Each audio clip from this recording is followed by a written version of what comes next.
Hello अस्सलाम वालेकुम। I am Sana from Sana talks. उम्मीद है आप सब लोग ठीक ठाक होंगे, खुशबाश होंगे और बहुत कुछ लर्न भी कर रहे होंगे। आज हमारा डे है डे 10 और क्लास 10 है।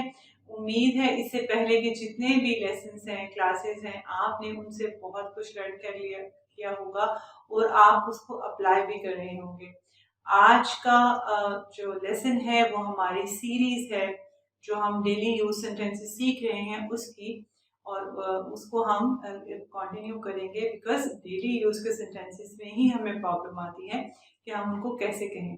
आज भी हम क्या करेंगे, हमारे लर्निंग आउटकम्स क्या होंगे, ये हमारी सीरीज है। जैसे कि हमने लास्ट लेसन में भी डेली यूज के सेंटेंसेस को सीखा था और इसके अलावा हम सेंटेंसेस को याद करेंगे डेली यूज के, और उसके अलावा हम अपनी वोकैबुलरी को बिल्ड ऑन करेंगे और उसके अलावा हम क्या कलेक्ट करेंगे, हम कुछ कॉन्सेप्ट पे काम करेंगे। तो डेली यूज के सेंटेंसेस की तरफ चलते हैं। आप भी इनको बोलिएगा, प्रैक्टिस कीजिएगा और डिफरेंस देखिएगा। तो हमारा पहला सेंटेंस है, जैसे अगर हम अक्सर कहते हैं he is excited to go, मतलब अगर आप कहीं जाने के लिए बहुत एक्साइटेड हो तो आप क्या कहते हैं कि I am really excited to go, मैं मतलब करने के लिए बहुत उतावला हो रहा हूँ, एक्साइटेड। तो आप एक्साइटेड को रिप्लेस कर सकते हैं इचिंग में, like he is itching to go. Excited की जगह आप क्या कर सकते हैं, itching, he is itching to go. Okay, आपके फ्रेंड ने आपसे पूछा कि आप क्या कर रहे हैं, आप कहेंगे, आपने ये कहना है कि मैं घर पे अकेला हूँ, तो आप क्या नॉर्मली आप क्या कहते हैं, आप कहते हैं I am alone at home.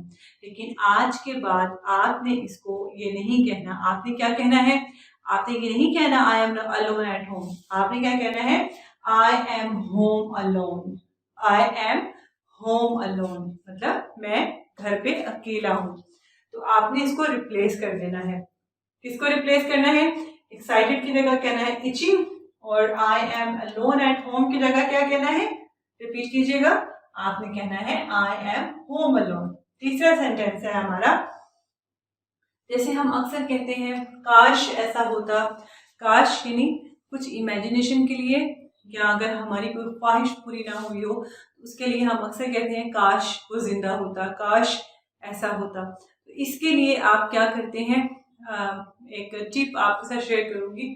जैसे if he were alive today, तो ही के साथ आपने देखा मैंने वॉज का इस्तेमाल नहीं किया, ही के साथ मैंने वर का इस्तेमाल किया। क्यों, क्योंकि अगर इमेजिनेशन हो यानी ख्याल हो, या अनफुलफिलमेंट हो, या ऐसी कोई ख्वाहिश हो जिसमें काश का इस्तेमाल हो, तो आप वर का इस्तेमाल करते हैं, वॉज का इस्तेमाल नहीं करते। जैसे कि if he were alive today, अगर वो आज जिंदा होता, राइट, तो आपने वर का इस्तेमाल करना है और मैंने आपको उसकी रीजन भी बता दी है। और आगे हम चलते हैं, जैसे बच्चों की गलतियों को अगर आपने ये कहना हो कि बच्चों की गलतियों को नजरअंदाज नहीं किया जाता, तो आप उसको इंग्लिश में कैसे कहेंगे, वी शुड नॉट ओवरलुक, और आप ये भी कह सकते हैं, ओवरलुक कहते हैं नजरअंदाज करना, we should not overlook big mistakes of the kids, हमें बच्चों की जो बड़ी गलतियां हैं उनको नजरअंदाज नहीं करना चाहिए। तो ओवरलुक की जगह आप एक न्यू वर्ड जो है उसको रिप्लेस कर सकते हैं, and which is condone, condone CONDON, it means overlook करना, नजरअंदाज करना। ओके, तो अब अगले सेंटेंस की तरफ बढ़ते हैं। अगर आपने किसी को ये कहना हो मैं उसे जाने नहीं दूंगा, तो आप क्या कहते हैं, आई विल नॉट लेट हिम गो। और अगर आपने ये कहना हो मैं उसे सजा दिए बगैर जाने नहीं दूंगा, तो आप कैसे कहेंगे, आप कहेंगे I will not let him go scot free, सजा के बगैर। I will not let him go scot free, scot free का क्या मतलब होता है, सजा दिए बगैर।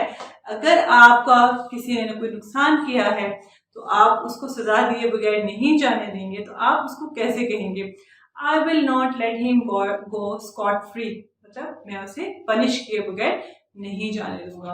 अगला सेंटेंस, अगर आपको कोई बेवकूफ बनाए तो उसको कहते हैं फूल, और अगर आपको किसी ने बेवकूफ बनाया उसको कैसे कहते हैं, ही बी फूल्ड मी, क्या, बी फूल, फूल से बी फूल हो गया, he befooled me, right, are you befooling me, आप मुझे बेवकूफ़ बना रहे हैं। तो बेवकूफ़ बनाने को वैसे कहते हैं फूल, लेकिन आप इसको बी फूल की तरह से भी इस्तेमाल कर सकते हैं। ओके, उसने मुझे अंदर नहीं आने दिया। हे, अच्छा ये डिड नॉट नहीं होता, इसको हम कैसे प्रोनाउंस करते हैं? डिडंट। कैसे प्रोनाउंस करते हैं?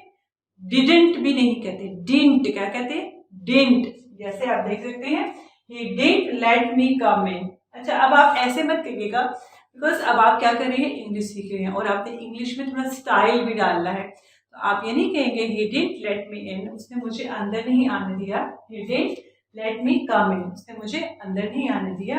आप कहेंगे he didn't let me in, अब कम नहीं कहेंगे।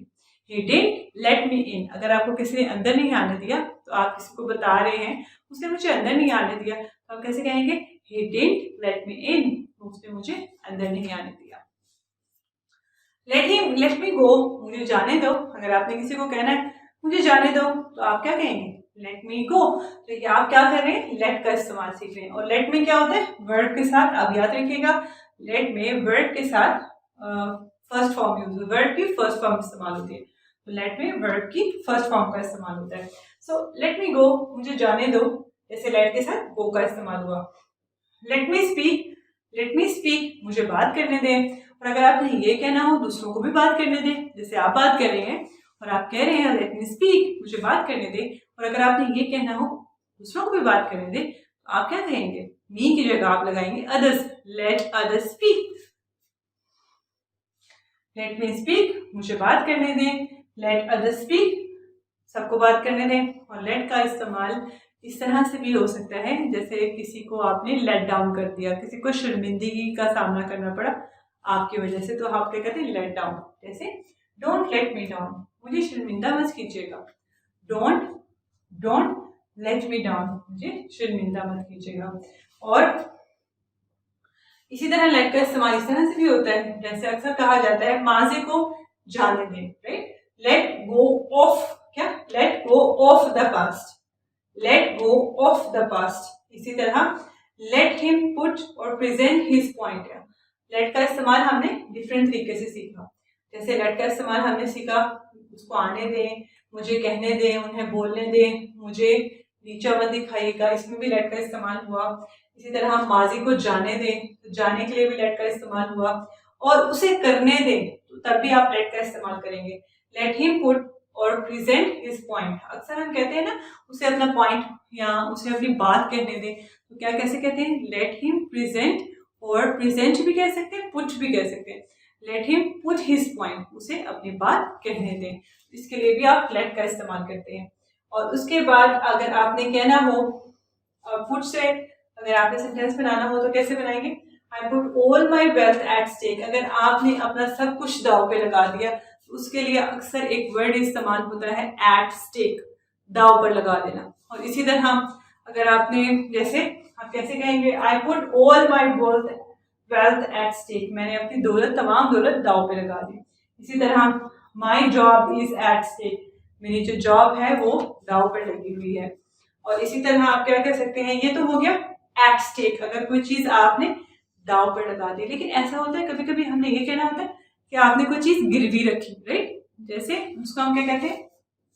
उसको हम कहते हैं I have pledged all my property to bank, मैंने अपनी प्रॉपर्टी को गिरवी रखा, राइट? ओके। और अक्सर आपने ये भी कहना होता है कि आप मेरे साथ चलेंगे, तो आप अक्सर कैसे कहते हैं? Come along, right? और इसको आप सेंटेंस में कैसे कहते हैं? They will not take me along, यानी वो मुझे अपने साथ नहीं लेके जाएंगे। और इसको आप ये भी कह सकते हैं कमिंग अलोंग और नॉट। आप अपने फ्रेंड से पूछ रहे हैं आप साथ चल रहे हैं या नहीं, कमिंग अलोंग और नॉट। कैसे? कमिंग अलोंग और नॉट, आप साथ चल रहे हैं या नहीं। ओके। अक्सर हम ये भी कहते हैं मुझे नहीं लगता, आई डोंट थिंक सो। तो इसको आप आई डोंट थिंक सो की जगह पे आप इसको रिप्लेस कर ले आई वॉन्डर। आई वॉन्डर का मतलब ये होता है कि आई डाउट समथिंग, राइट? तो कैसे सेंटेंस में यूज करेंगे? आप कहेंगे आई डोंट थिंक सो या I wonder if he is left with any money, right? So I don't think so क्या कहेंगे? आई डोंट थिंक सो का मतलब मुझे नहीं लगता, उसको आप क्या रिप्लेस करेंगे? वॉन्डर के साथ। ओके। वो वहां खड़ा है, तो वहां के लिए एक बड़ा अच्छा इंग्लिश का वर्ड इस्तेमाल होता है over there. He is standing over there. आपकी किताब वहां पड़ी है, your book is over there, right. तो ओवर देयर का क्या मतलब होता है? वहां। तो अगर आपने ये कहना हो चले, तो आप कैसे कैसे कहेंगे? तो अगर मैंने आपसे पूछना हो कि लेसन को खत्म करें और चले, शुड आई मूव, जाऊं मैं, राइट। और अगर आपने मुझे ये कहना हो चले, चलो चले, राइट। हम अक्सर कहते हैं चलो चले, उसको हम इंग्लिश में कैसे कहते हैं? Let's make a move. तो मैं आपसे पूछ रही हूँ शुड आई मूव, तो आप मुझे क्या कहेंगे? Let's make a move. इसका मतलब है चलो चले। तो उम्मीद है आज की वीडियो भी आपको बहुत अच्छी लगी होगी, आपने बहुत कुछ लर्न किया होगा। और आपके लर्निंग आउटकम्स ये सीरीज हैं जिसमें हम डेली के सेंटेंसेस को यूज करना सीख रहे हैं और कुछ कॉन्सेप्ट्स भी आपको दे रहे हैं। इनको जहन में रखिएगा, इस सीरीज को फॉलो कीजिएगा, इसको अपनी जो सेंटेंसेस है अपनी डेली लाइफ में प्रैक्टिकली इस्तेमाल कीजिएगा, बोलिएगा जितना बोल सकते हैं, अदरवाइज ये सेंटेंसेस आपको कभी भी याद नहीं रहेंगे। अगर आपको वीडियो अच्छी लगी हो तो लाइक करें, कमेंट करें, शेयर करें। अगर आप नए हैं चैनल पे सब्सक्राइब कर लें, साथ में बने बेल के आइकन को भी क्लिक कर लें ताकि आपको आने वाली तमाम वीडियोस का पता चल सके। मिलते हैं अगले लेसन में और एक्साइटिंग चीज़ों के साथ। मुझे इजाज़त दीजिएगा। अल्लाह हाफिज।